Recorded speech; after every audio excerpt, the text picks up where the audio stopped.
प्रभु तेरी वाणी जीवन की रोटी, नैनों की ज्योति अंधेरा मिटाती।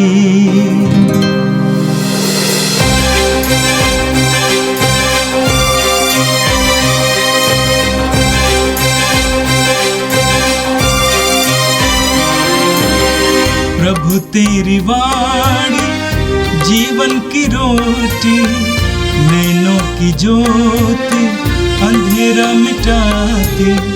प्रभु तेरी वाणी जीवन की रोटी, नैनों की ज्योति अंधेरा मिटाती। वाणी वाणी वाणी वाणी वाणी पवित्र है, शाश्वत है, जीवन का मन्ना है। 24 मई बुधवार। पहला पाठ प्रेरित चरित, अध्याय 20 पद संख्या 28 से 38 तक। पौलुस ने एफेसस के पुरोहितों से यह कहा, आप लोग अपने लिए और अपने सारे झुंड के लिए सावधान रहिए। पवित्र आत्मा ने आपको झुंड की रखवाली का भार सौंपा है। आप प्रभु की कलीसिया के सच्चे चरवाहे बने रहें, जिसे उन्होंने अपना रक्त देकर प्राप्त किया। मैं जानता हूँ कि मेरे चले जाने के बाद खूंखार भेड़िए आप लोगों के बीच घुस आएंगे, जो झुंड पर दया नहीं करेंगे। आप लोगों में से भी ऐसे लोग निकल आएंगे जो शिष्यों को भटकाकर अपने अनुयायी बनाने के लिए भ्रांतिपूर्ण बातों का प्रचार करेंगे। इसलिए जागते रहिए और याद रखिए कि मैं आंसू बहा बहा कर 3 वर्ष तक रात दिन आप लोगों में हर एक को सावधान करता रहा। अब मैं आप लोगों को ईश्वर को सौंपता हूँ तथा उसकी अनुग्रहपूर्ण शिक्षा को, जो आपका निर्माण करने तथा सब संतों के साथ आपको विरासत दिलाने में समर्थ हैं। मैंने कभी किसी की चांदी, सोना अथवा वस्त्र नहीं चाहा। आप लोग जानते हैं कि मैंने अपनी और अपने साथियों की आवश्यकता पूरी करने के लिए अपने इन हाथों से काम किया। मैंने आपको दिखाया कि इस प्रकार परिश्रम करते हुए हमें दुर्बलों की सहायता करनी है और प्रभु यीशु का कथन स्मरण रखना चाहिए कि लेने की अपेक्षा देना अधिक सुखद है। इतना कहकर पौलुस ने घुटने टेक कर उन शबों के साथ प्रार्थना की। सब फूट फूट कर रोने लगे और उन्होंने पौलुस को गले लगाकर उसका चुंबन किया। उसने उनसे यह कहा कि वे फिर कभी उसे नहीं देखेंगे। इससे उन्हें सबसे अधिक दुख हुआ। इसके बाद वे उन्हें नाव तक छोड़ने आए। यह प्रभु की वाणी है। संत यूहन्ना के अनुसार पवित्र सुसमाचार अध्याय 17 वाक्य 11 से 19 तक। यीशु ने कहा, अब मैं संसार में नहीं रहूंगा, परंतु वे संसार में रहेंगे और मैं तेरे पास आ रहा हूं। परम पावन पिता, तूने जिन्हें मुझे सौंपा है उन्हें अपने नाम के सामर्थ्य से सुरक्षित रख, जिससे वे हमारी ही तरह एक बने रहें। तूने जिन्हें मुझे सौंपा है, जब तक मैं उनके साथ रहा, मैंने उन्हें तेरे नाम के सामर्थ्य से सुरक्षित रखा। मैंने उनकी रक्षा की, उनमें किसी का भी सर्वनाश नहीं हुआ है। विनाश का पुत्र इसका एकमात्र अपवाद है, क्योंकि धर्म ग्रंथ का पूरा हो जाना अनिवार्य था। अब मैं तेरे पास आ रहा हूं। जब तक मैं संसार में हूं, ये सब कह रहा हूं, जिससे उन्हें मेरा आनंद पूर्ण रूप से प्राप्त हो। मैंने उन्हें तेरी शिक्षा प्रदान की है। संसार ने उनसे बैर किया, क्योंकि जिस तरह मैं संसार का नहीं हूं, उसी तरह वे भी संसार के नहीं हैं। मैं यह नहीं मांगता कि तू उन्हें संसार से उठा ले, बल्कि यह कि तू उन्हें बुराई से बचा। वे संसार के नहीं हैं, जिस तरह मैं भी संसार का नहीं हूं। तू सत्य की सेवा में उन्हें समर्पित कर। तेरी शिक्षा ही सत्य है। जिस तरह तूने मुझे संसार में भेजा है, उसी तरह मैंने भी उन्हें संसार में भेजा है। मैं उनके लिए अपने को समर्पित करता हूं, जिससे वे भी सत्य की सेवा में समर्पित हो जाएं। यह प्रभु का दिव्य सुसमाचार है। क्रिस्त प्रभु की जय। मेरे प्रिय भाई और बहनों, आज का पहला पाठ प्रेरित चरित्र की अध्याय 20 से लिया गया था। आज के पाठ में हमारे सामने एक बहुत ही हृदय स्पर्शी दृश्य रखा गया। पौलुस एफेसुस में करीब 2.5 साल तक काम किए। ईश्वर के राज्य की घोषणा करते रहे। विश्वासियों के छोटे छोटे समुदायों का निर्माण करते रहे और उसके बाद उस जगह को छोड़कर जा रहे हैं। विदाई का दृश्य आपके सामने रखा गया। पौलुस जहां कहीं भी जाते थे, सुसमाचार की घोषणा करते थे, वहां छोटे छोटे विश्वासियों के दलों का निर्माण करते थे और उसके अध्यक्ष नियुक्त करते थे। अध्यक्षों की जिम्मेदारी थी कि वहां की भेड़ों की रखवाली करना, वहां की विश्वासियों की रखवाली करना, सुरक्षित रखना, उनके लिए प्रार्थना करना, उनकी अगुवाई करना। एफेसुस से विदाई से पहले पौलुस एफेसुस के अध्यक्षों को संबोधित करते हैं। सबसे पहली बात यह है कि संत पौलुस का अपने लोगों के साथ जो रिश्ता था, वो बहुत ही आत्मिक और आत्मीय रिश्ता था। बहुत गहरा रिश्ता था, खून के रिश्ते से भी गहरा रिश्ता। पौलुस जहां कहीं भी ईश्वर के राज्य की घोषणा किए, प्रभु यीशु का प्रचार किए, वहां के कलीसियाओं के साथ ये पौलुस का रिश्ता एक बहुत गहरा रिश्ता था। अब विदाई के दौरान एफेसुस के अध्यक्षों को संबोधित करते हुए संत पौलुस कुछ बातें बताते हैं, वो हमारे लिए भी महत्वपूर्ण है। पहली बात यह है कि आप लोग अपने लिए और सारे झुंड के लिए सावधान रहें। पवित्र आत्मा ने आपको झुंड की रखवाली का भार सौंपा है।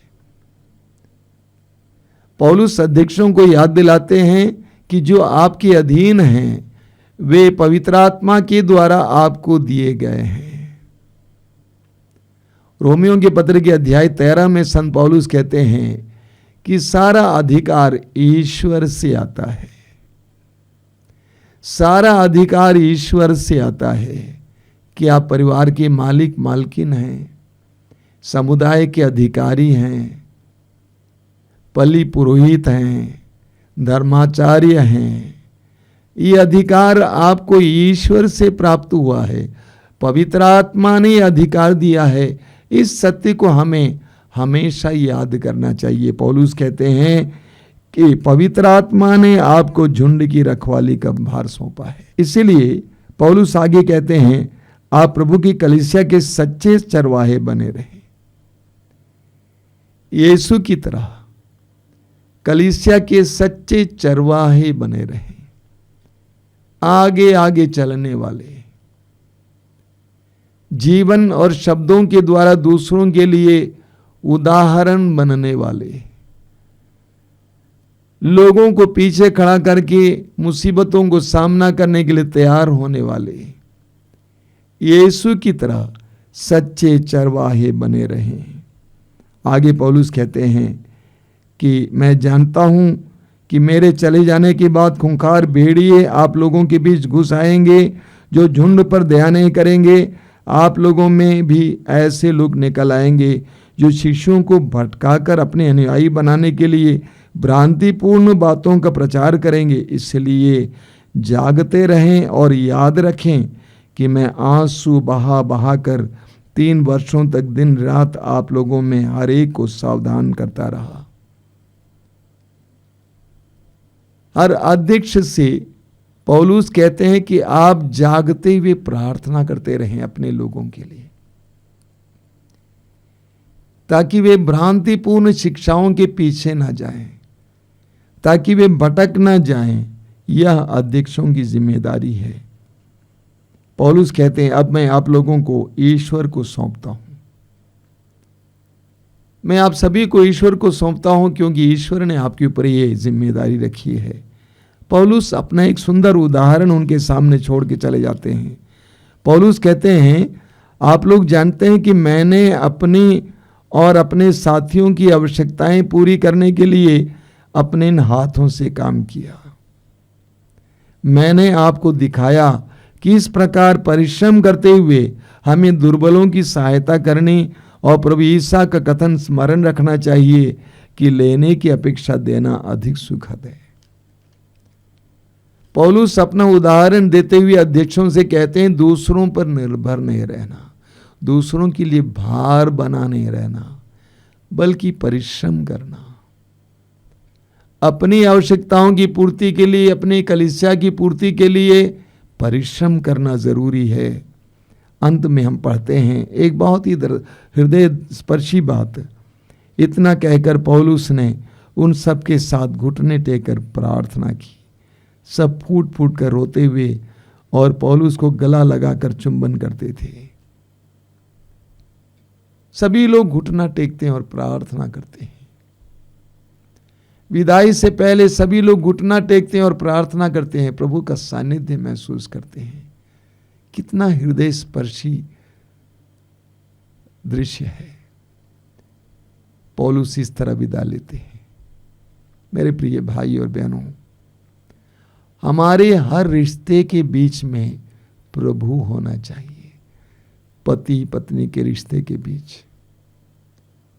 पारिवारिक जीवन में, समुदाय में, सर्वत्र प्रभु का सानिध्य महसूस करना है। प्रभु के सानिध्य में विदाई होती है, स्वागत होता है। पौलुस हमारे लिए बहुत सुंदर उदाहरण है। और आज का सुसमाचार संत यूहन्ना के सुसमाचार के अध्याय 17 से लिया गया था।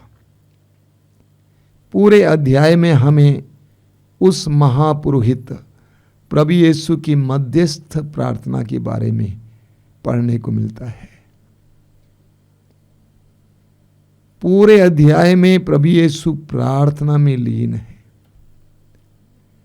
सुसमाचारों में हम पढ़ते हैं कि प्रभु यीशु प्रार्थना में काफी समय बिताते थे, लेकिन इस अध्याय में हम प्रभु यीशु की मध्यस्थ प्रार्थना के बारे में पढ़ते हैं। यीशु ने अपने लोगों के लिए प्रार्थना की। यीशु ने अपने शिष्यों के लिए, आप और मेरे लिए प्रार्थना की। इस प्रकार यीशु ने हमारे सामने एक बहुत बड़ा उदाहरण रखा है, एक बहुत बड़ा नमूना रखा है। हमारे अधीन जो हैं उनके लिए प्रार्थना करना हमारी जिम्मेदारी है। कि आप धर्माचार्य हैं, अपनी बड़ी कलीसिया के लिए प्रार्थना करना आपकी जिम्मेदारी है। कि आप पुरोहित हैं, पास्टर हैं, आपके अधीन जो लोग रहते हैं, जो विश्वासी हैं, उनके लिए मध्यस्थ प्रार्थना करना आपकी जिम्मेदारी है। कि आप किसी समुदाय के अधिकारी हैं, उस समुदाय के सदस्यों के लिए प्रार्थना करना आपकी जिम्मेदारी है। क्या आप परिवार के मालिक मालकिन हैं, अपने परिवार के सदस्यों के लिए प्रार्थना करना आपकी जिम्मेदारी है। हमारे आश्रम में हर रोज रात को हम जो मुख्य स्टाफ हैं एक साथ कुछ देर बैठते हैं, चर्चा करते हैं। चर्चा के अंत में प्रार्थना होती है। उस अंत की प्रार्थना में एक महत्वपूर्ण हिस्सा है पूरे आश्रम को और आश्रम में रहने वाले एक एक व्यक्ति को प्रभु को समर्पित करते हुए उनके लिए सुरक्षा के लिए प्रार्थना। हमारे अधीनस्थ लोगों के लिए प्रार्थना करना हमारी जिम्मेदारी है। प्रभु यीशु की इस महान प्रार्थना का एक छोटा सा हिस्सा आज हमने सुसमाचार में सुना। आज के पाठ में आपने सुना कि प्रभु कहते हैं, अब मैं संसार में नहीं रहूंगा परंतु वे संसार में रहेंगे और मैं तेरे पास आ रहा हूं परम पावन पिता। तूने जिन्हें मुझे सौंपा है उन्हें अपने नाम के सामर्थ्य से सुरक्षित रख, जिससे वे हमारी तरह एक बने रहें। प्रभु यीशु की मध्यस्थ प्रार्थना का पहला हिस्सा है एकता के लिए प्रार्थना। प्रभु अपने शिष्यों के लिए एकता के लिए प्रार्थना करते हैं, क्योंकि शैतान समाज को, कलीसिया को, परिवार को तोड़ने में लगा हुआ है। आप सारे विश्व का उदाहरण लीजिए, यह विभाजित किया गया है रंग के नाम पर, राष्ट्र के नाम पर, धर्म के नाम पर, जाति के नाम पर, उपजाति के नाम पर, गोत्र के नाम पर, जगह जगह के नाम पर, परिवारों के नाम पर। शैतान कोई ना कोई कारण ढूंढते रहता है मानव समुदाय को तोड़ने के लिए, मानव परिवारों को तोड़ने के लिए। आदि मानव आदम और हेवा के बीच में जो प्रेम था, शैतान ने उसके बीच में दरार डाला। उनके बच्चे काइन और हाबिल के बीच में दरार डाला, काइन ने हाबिल की हत्या की। शैतान हमें तोड़ने में लगा हुआ है। प्रभु यीशु इसीलिए पिता से प्रार्थना करते हैं कि उन्हें सुरक्षित रखना, उन्हें एकता में बांध के रखना।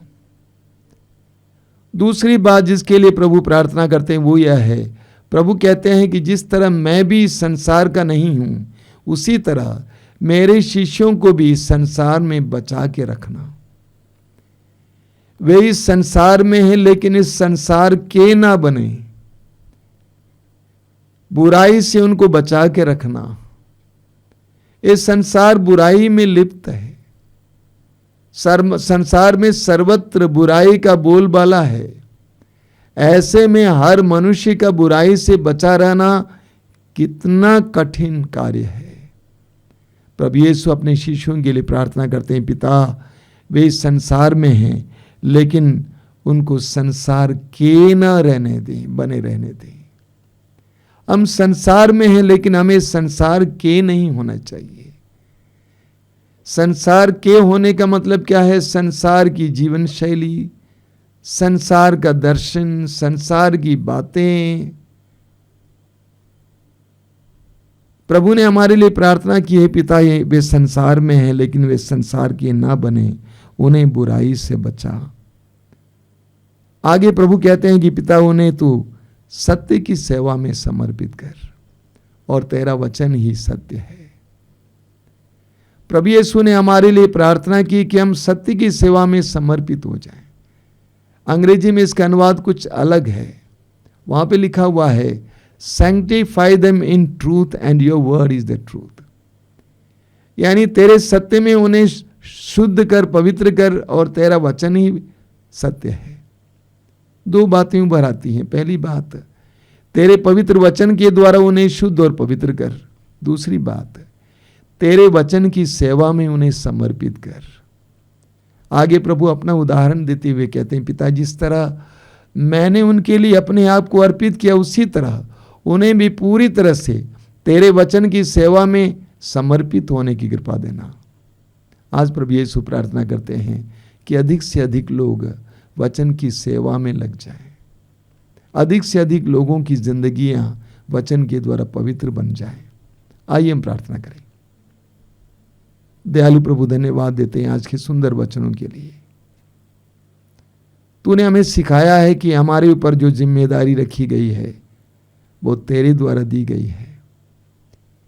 तूने हमें सिखाया कि हमारे अधीनस्थ लोगों के लिए प्रार्थना करना हमारी जिम्मेदारी है। अपने परिवार के लोगों के लिए, समुदाय के लोगों के लिए, कलीसिया के लोगों के लिए प्रार्थना करना हम अगुओं की जिम्मेदारी है। प्रभु यीशु स्वयं तूने प्रार्थना करके हमें सिखाया है। हमें कृपा दीजिए कि हम तेरी तरह बन सकें। ए प्रभु यीशु, इन वचनों को सुनने वाले मेरे भाई बहनों को आशीर्वाद देना। वे जहाँ कहीं भी जाएं, उनको आज तेरी कृपा का एहसास हो, उन्हें तेरा संरक्षण मिले। हमारी इस प्रार्थना को ग्रहण कर, आमीन। प्रभु तेरी वाणी जीवन की रोटी, नैनों की ज्योति अंधेरा मिटाती। वाणी वाणी वाणी वाणी वाणी पवित्र है, शाश्वत है जीवन का मन।